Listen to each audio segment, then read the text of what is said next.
नमस्कार, मैं प्रोग्रामर कुणाल किशोर, भू अभिलेख एवं परिमाप निदेशालय से। यहाँ हम लोग आपको जानकारी देने जा रहे हैं कि प्रपत्र 231 जिसको थोड़ा ऑनलाइन भी भरने को लेकर थोड़ा पब्लिक में कन्फ्यूजन था, तो हम लोग अभी छोटा सा एक वीडियो शेयर करेंगे और उसमें हम लोग छोटी छोटी जो बातें हैं जहाँ स्टेप्स में पब्लिक को लेकर कन्फ्यूजन था, आइए हम लोग पूरा वीडियो देखते हैं। बहुत सिंपल, एक गूगल की साइट पे जाना है जिससे सभी लोग परिचित है भली भांति। यहाँ पे हम लोग ऑप्शन डालेंगे DLRS बिहार। ये ऑप्शन डालकर गूगल पे आपको सर्च करना है। सबसे पहला जो ऑप्शन आएगा वो भू अभिलेख परिमाप निदेशालय का आधिकारिक जो वेबसाइट है वो खुलकर आएगा, आप देख सकते हैं। तो गूगल पे जाकर dlrs.bihar.gov.in भी टाइप कर सकते हैं या सिंपल DLRS बिहार भी लिखेंगे तो जो ऑफिशियल वेबसाइट है वो आपको सर्वे निदेशालय की खुल जाएगी। आप यहाँ पे ग्रीन कलर के ऑप्शंस में देख सकते हैं, 3 ऑप्शंस यहाँ पे विभाग की तरफ से प्रोवाइड किए गए हैं। पहला जो ऑप्शन है स्वघोषणा का प्रपत्र 2 के लिए, यहाँ पर क्लिक करें। मैं इसे खोलकर आपको दिखाता हूँ। ठीक है, ये वो फॉर्मेट है जिसको आप निकाल कर आप प्रिंट करवा लेंगे। यही है प्रपत्र 2, रैयत द्वारा स्वामित्व धारित भूमि की स्वघोषणा हेतु प्रपत्र। इसमें जो भी आपके रैयत हैं या हिस्सेदार हैं उसका खाता खेसरा और रकबा के और चौहद्दी और जमीन का अगर किस्म भी है तो सारी डिटेल्स आप यहाँ पे, इसको पहले आप डाउनलोड कर लेंगे, प्रिंट आउट निकाल लेंगे और इसको अच्छे से भर लेना है। इसके साथ ही दूसरा जो फॉर्मेट है हम लोगों का वो है वंशावली का फॉर्मेट है। प्रपत्र 3.1 यहाँ से आप डाउनलोड कर सकते हैं। इस वंशावली के भी फॉर्म को अगर आप डाउनलोड करके निकाल के अच्छी तरीके से भर लेंगे और दोनों फॉर्मेट को, जहां पे जैसा कि आपने देखा होगा कि विभाग की तरफ से बहुत सारी सूचनाएं दी गई हैं कि किस केस में वंशावली चाहिए और किस केस में वंशावली नहीं भरना है, तो आपको दोनों डॉक्यूमेंट्स को निकाल के प्रिंट आउट कर लेना है और प्रिंट आउट करने के बाद आप उसको कलम से अच्छी तरीके से भर लें और भर के जो भी सपोर्टेड डॉक्यूमेंट है, जैसे आपको डीड की कॉपी है या केवाला है या रसीद है, ठीक है, तो इन सारे डॉक्यूमेंट को जहां जो विभाग की तरफ से आपको सूचनाएं दी गई हैं उसके अनुसार सारे डॉक्यूमेंट का एक सिंगल PDF आपको बनाकर 3 MB से कम साइज का आपको एक सिंगल PDF तैयार कर लेना है।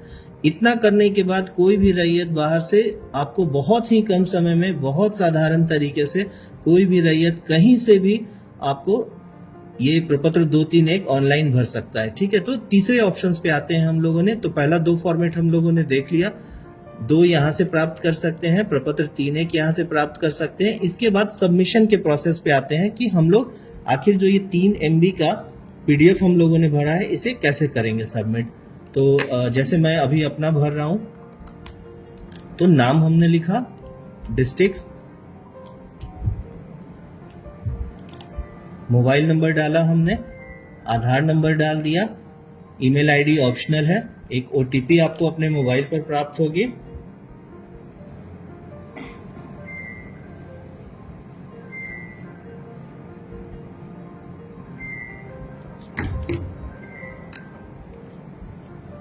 OTP से वेरीफाई करने के बाद जो भी आपका लैंड जहां पे भी है उससे संबंधित जो भी जिला है, सपोज अररिया में अंचल हम सेलेक्ट करेंगे, भरगामा ले लेते हैं और मौजा हमने ले लिया। मौजा के सिलेक्शन के साथ शिविर जो कैंप है या आपको अंचल है वो ऑटोमेटिकली अंचल का पता खुद ही आ जाएगा। अब एक जो आप सबसे ध्यान देने योग्य बातें हैं वो ऊपर हम लोगों ने मेंशन किया हुआ है, एक समय में केवल एक ही खाता खेसरा दर्ज किया जाए। बहुत सारे लोगों को हमने देखा है कि वो 1,2,3 खाता में और खेसरा में भी 3,4,5 और होल्डर नेम में अमित कुमार, सुमित कुमार, तो इस तरीके से नहीं भरना है। जैसे एक आदमी का अगर मल्टीपल प्लॉट है, खाता नंबर 2 है और खेसरा नंबर 3 है और अगर उस आदमी का नाम अमित है तो इतना किया हमने और ऐड मोर होल्डर करेंगे। ठीक है, आप देख सकते हैं कि ये रिकॉर्ड नीचे आ गया। फिर उसी आदमी का अगर दूसरा खाता है, 2 नंबर खाता में 4 नंबर खेसरा है, तो ये किया, सेम होल्डर है, ऐड मोर होल्डर करेंगे। इसी तरह कॉमा का प्रयोग कहीं भी नहीं करना है। जितना भी मल्टीपल होल्डर, अगर एक ही में अगर मान लीजिए 2 नंबर और 3 नंबर में दूसरा भाई भी था तो 2 नंबर यहाँ खेसरा नंबर में सपोज 3 नंबर, और इनके अगर भाई थे, अन्य हिस्सेदार में सुमित कुमार थे, तो ऐड होल्डर। कॉमा का प्रयोग हमने कहीं भी नहीं किया। अगर इस प्लॉट में 2 लोग हिस्सेदार थे तो 2 नंबर और 4 नंबर करके हमने यहाँ पे ऐड कर दिया। तो आप देख रहे हैं कि जितना भी खाता खिस रहा है, चाहे वो एक हिस्सेदार हो या एक से ज्यादा लोग हो, इस तरीके से ऐड किया हमने। और सिंपल जो 3 MB की फाइल हमने बनाई थी उसको लेना है यहाँ से, और यहाँ से हम इसको सेव करके और यहाँ से अपलोड करेंगे।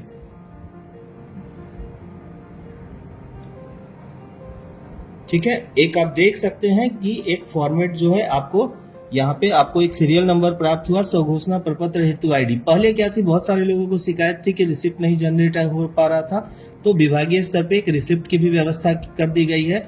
आप ओके करेंगे तो एक रिसिप्ट जो है वो प्रॉपर तरीके से आपको जनरेट होके यहाँ पे दिख जाएगा। जो रेफरेंस आईडी जो देख रहे हैं उसके थ्रू, अगर सपोज मान लीजिए कि सिविल कार्यालय में आप लोगों ने जमा किया है और आप जानना चाह रहे हैं कि हमारी जो स्वघोषणा हुई है वो प्रॉपरली सबमिट हुई है या नहीं, तो आप जब उस अमीन से मांगेंगे रेफरेंस आईडी या मोबाइल नंबर के थ्रू भी, आप जो है आगे हम लोग दिखाएंगे आपको कि स्वघोषणा और वंशावली को आप अगर किसी ने भी अगर आपके बिहाफ से अगर सबमिट किया है तो उसको क्रॉस चेक कैसे करते हैं। धन्यवाद।